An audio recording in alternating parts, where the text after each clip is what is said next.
Property 10 crore یا اس سے زیادہ ہے وہ اپنی پراپرٹی کا 10% حصہ گورنمنٹ کو دیں گے, اپنے ملک کو دیں گے. جن کا 5 کروڑ سے زیادہ ہے وہ 5% حصہ دیں گے, اور اس طرح یہ قرضے اتار دیے جائیں گے. اس کے علاوہ کوئی حل نہیں ہے. ہم ایک طرف سے قرضہ لیتے ہیں, دوسری طرف دیکھ کہتے ہیں جی ہم قرضہ اتار رہے ہیں, تو یہ تو کوئی نہ بات ہوئی.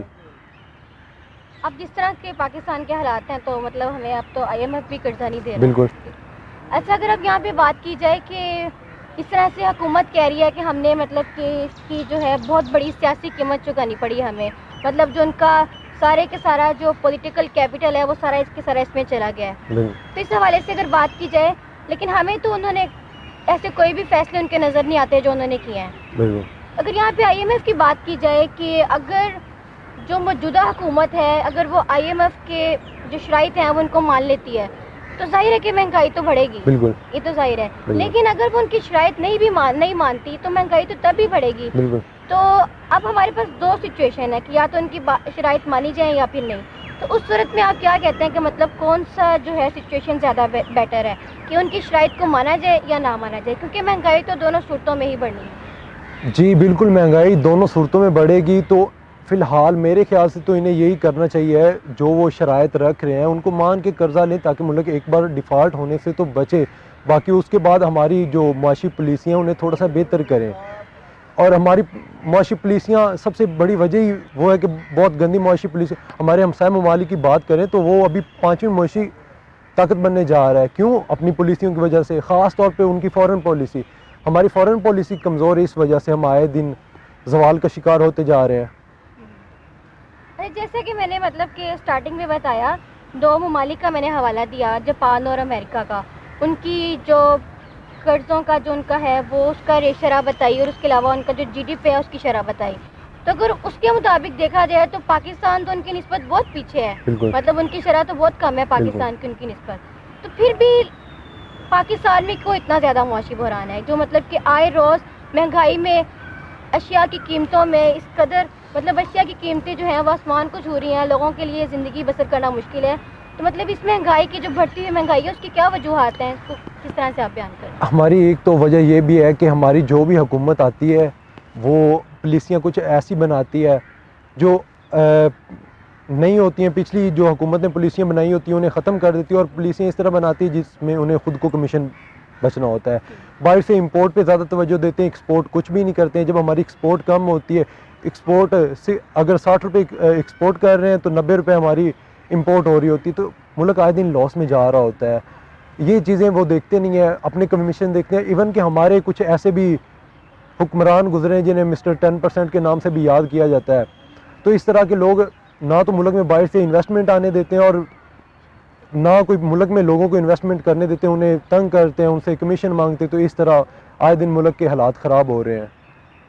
اچھا, اگر اب یہاں پہ بات کی جائے کہ الیکشن کی, وہ تو ظاہر ہے کہ مطلب ہونے ہیں, چاہے وہ اپنے ٹائم پہ ہوں یا مطلب اس سے پہلے ہوں. تو آپ کو کیا لگتا ہے کہ اگر الیکشن کے بعد کوئی اور حکومت آتی ہے تو وہ کیا ان سارے مسائل پہ قابو پا لے گی, مطلب ان سب کو ہینڈل کر لے گی, یا اس کے لیے بھی یہ جو معاشی بحران ہے یہ مزید مشکلات اس کے لیے بنتا جائے گا اس حوالے سے؟ کیونکہ میں نے تو یہ دیکھا ہے جو بھی حکومت آتی ہے, ابھی پچھلی حکومت دیکھیں تو وہ کہہ رہے تھے ٹماٹروں کا بائیک آؤٹ کر دیں. اب یہ حکومت دیکھتے ہیں تو یہ کہتے ہیں کہ چکن کا بائیک آؤٹ کر دیں. ٹھیک ہے, ہم ٹماٹروں کا بائیک آؤٹ بھی کر دیتے ہیں, چکن کا بائیک آؤٹ بھی کر دیتے ہیں, آٹے کا بائیک آؤٹ کیسے کریں گے؟ اس کے لیے انہیں ایک اچھی معاشی پالیسی بنانی پڑے گی. جب تک یہ ہم پرانے افسردہ سیاسی نظام کا بائیک آؤٹ نہیں کریں گے تب تک ہمارے مسائل حل نہیں ہو سکتے. انہوں نے ایسے خود لوٹتے رہنا ہے, عوام جائے بھاڑ میں, خود تو انہوں نے باہر بھاگ جانا ہے پاکستان چھوڑ کے. تو انہیں اس عوام سے کوئی سروکار نہیں, انہیں صرف اپنے اقتدار کے لالچ ہیں, اپنے اقتدار کے پیچھے بھاگ رہے ہیں. اچھا, اگر اب یہاں پہ جو کہ موجودہ حکومت ہے, ریسنٹلی انہوں نے ایک خرچوں کو کم کرنے کے لیے انہوں نے ایک بچت کمیٹی کا اعلان کیا ہے کہ مطلب اس کا یہ مقصد ہے کہ وہ جتنے بھی خرچے ہیں اس کو کم سے کم کیا جائے گا. تو اس حوالے سے آپ کو کیا لگتا ہے کہ مطلب وہ خرچوں کو کم کرنے میں کامیاب ہو سکے گی, یا پھر اس میں انہوں نے ایسی کون سی تجاویز رکھی ہیں کہ جس کی بیس پہ وہ جو ملکی حالات ہیں اس کو بہتر بنائیں گے؟ دیکھیں, اگر انہوں نے دل سے پاکستان کے لیے محبت ہوتی, دل میں محبت ہوتی پاکستان کے لیے, تو یہ شروع سے ہی اپنے اخراجات اتنے نہ بڑھاتے. اتنے انہوں نے پروٹوکول لگائے ہوئے ہیں. ایون ایک بندے کے لیے 2600 سیکورٹی گارڈ انہوں نے رکھے ہوتے ہیں, جو سارا بوجھ ملک کے اوپر پڑ رہا ہوتا ہے. بڑے بڑے انہیں بنگلے دیے ہوئے ہیں. خان صاحب نے وعدے کیے تھے کہ میں یونیورسٹیاں بنا دوں گا, کدھر بنائی ہیں؟ کچھ نہیں. یہ سب باتیں کر رہے ہوتے ہیں اور یہ کچھ بھی کم نہیں کریں گے. انہوں نے ایک پہلے تو ایک پرائم منسٹر ہوتا ہے, وہ اپنے نیچے کیبنٹ بناتا ہے, وہ 60 70 80 90 وزیر رکھ لیتا ہے, پھر آگے وہ مشیر رکھ لیتے ہیں, انہیں سرکاری پروٹوکول ملنا ہوتا ہے, اور یہ سارے اخراجات کدھر پڑ رہے ہوتے ہیں؟ حکومت کے اوپر پڑ رہے ہوتے ہیں. تو ملک تو پہلے ہی مطلب ڈیفالٹ ہونے کی کگار پہ ہے. تو مجھے نہیں لگتا یہ کچھ بہتر کریں گے ملک کے لیے. اچھا سر, یہاں پہ اب ہماری جو پولیٹیکل سسٹم ہے اگر اس کی بات کی جائے تو ملٹری انٹرونشن بھی ظاہر ہے کہ جی. ہوتی ہے اس میں پولیٹکس میں, لیکن کیا پاکستان کی کانسٹیٹیوشن میں یا آئین پاکستان میں کیا کوئی ایسی پروویژن موجود نہیں ہے کہ مطلب ہر ادارہ اپنی اپنی ڈومین میں رہ کر اپنا اپنا کام کرے, مطلب وداؤٹ جو ہے ملٹری انٹرونشن, جس سے جو ہے کہ جو سیاسی عدم استحکام ہے وہ بھی پیدا ہو سکے؟ جی دیکھیں, جو پاکستان کا کانسٹیٹیوشن ہے اس میں واضح طور پہ ڈیفائن کیا گیا ہے, ہر ادارے کو اس کے ایک لمٹ فکس کر کے دی گئی ہے. لیکن مسئلہ یہ ہوتا ہے, ٹھیک ہے ہمارے کانسٹیٹیوشن میں کچھ کمی ہے لیکن اسے فالو نہیں کیا جاتا. اگر جو کانسٹیٹیوشن ہمارے پاس موجود ہے اسے فالو کر لیا جائے تو حالات بہت بہتر ہو سکتے ہیں, ملٹری ڈکٹیٹرشپ سے بچا جا سکتا ہے اور ڈیموکریسی کی طرف ہم موو کر سکتے ہیں. لیکن مسئلہ کیا ہوتا ہے, اگر میں میاں نواز شریف صاحب کی بات کروں تو یہ 2 گھنٹے 3 گھنٹے گیلانی صاحب کے دفتر کے باہر کھڑے رہتے تھے. اور میں آپ سے ایک واقعہ شیئر کرتا ہوں. میاں صاحب ایک بار گیلانی صاحب کے پاس بیٹھے تھے تو ایک ویٹر آیا چائے لے کے, اور ویٹر نے جب جنرل گیلانی صاحب کو چائے پیش کی تو انہوں نے ویٹر کا سر سے وہ کلا اٹھایا اور میاں صاحب کے سر پہ رکھ دیا. میاں صاحب ماشاءاللہ چٹے گورے تھے, پیارے لگنے لگے. وہ کہتے ہیں کہ ماشاءاللہ میاں صاحب آپ کے سر پہ پنجاب کی پگ جچ رہی ہے. اور میاں صاحب سرخ لال ہو گئے لیکن کچھ بولے نہیں, مطلب کہ ان کے خون میں وہ بوٹ پالش کرنا شامل ہو چکا تھا. اس کے بعد میاں صاحب وزیر اعلیٰ پنجاب بنے اور پھر پرائم منسٹر پاکستان بنے. تو اس طرح کر کے تو یہ اوپر آ رہے ہوتے ہیں, یہ خود آرمی کو انوالو کر رہے ہوتے ہیں اپنی پولیٹکس میں. مطلب اگر یہاں پہ ہم جو آئین پاکستان کی بات کریں تو جیسے مشرف نے کہا کہ جو کانسٹیٹیوشن ہے یہ صرف پیس آف پیپر ہے, تو مطلب یہ بھی ٹھیک ہے, مطلب وہ پیس آف پیپر ہے, مطلب جو ہمارا آئین پاکستان اس پہ عمل یا ان کے دیکھیں جب عمل نہیں کیا جائے گا کانسٹیٹیوشن پہ پھر تو وہ ایک پیس آف پیپر بن جاتا ہے. حالانکہ کانسٹیٹیوشن میں ہر طرح کی پروویژن موجود ہے. پتہ ہے ہمارا کانسٹیٹیوشن جو ہے بڑا عوام دوست کانسٹیٹیوشن ہے. اس میں لوگ عوام کو رائٹس دیے گئے ہیں, ان کی ٹھیک ہے ڈیوٹیز دی ہیں, اداروں کو بتایا گیا آپ کی یہ ڈیوٹی, آپ نے اس لمٹ میں رہ کے یہ کام کرنے ہیں. لیکن مسئلہ اسے فالو کون کرتا ہے؟ اچھا اب یہاں پہ ہم نے مطلب کہ پولیٹیکل پوائنٹ آف ویو سے بھی دیکھا مطلب, لیکن جو اصل ہمارا آپ سے کوشچن ہے وہ یہ ہے کہ جو معاشی بحران ہے اس کی وجہ کیا ہے, اصل وجہ اس کی کیا ہے, تو یہ آپ ہمیں بتائیں. اگر میں اصل وجہ آپ کو بتاؤں تو دیکھیں میں آپ کو ایک سادہ سی اگزامپل دیتا ہوں. لاہور میں اورینٹ ٹرین بنی ہے, ٹھیک ہے اس سے لوگ مستفید ہو رہے ہیں, میں اس چیز کو غلط نہیں کہتا ہوں, لیکن پورے پاکستان کے ٹیکس کا پیسہ لگا, پنجاب پورے کے ٹیکس کا پیسہ لگا.